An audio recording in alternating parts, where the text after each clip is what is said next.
अच्छा सेल्टिस। अच्छा कोई मसला है तुम्हारे को? हाँ? मसला तो नहीं है तुम्हारे को? मेरा को हमारा बकाया तो कर रहे हैं जो भी करना है, दिखाना पड़ता है भाई कि खर्चा कराया है।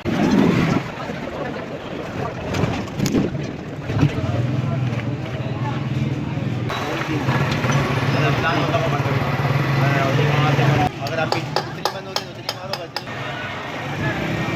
में कोई सामान में नहीं, सामान में मेरे को कुछ नहीं है। मेरा वही मजदूरी है जो गाड़ी भाग नहीं रही थी वली भाई, इस वजह से पता है रेस दे रहा हूँ ना।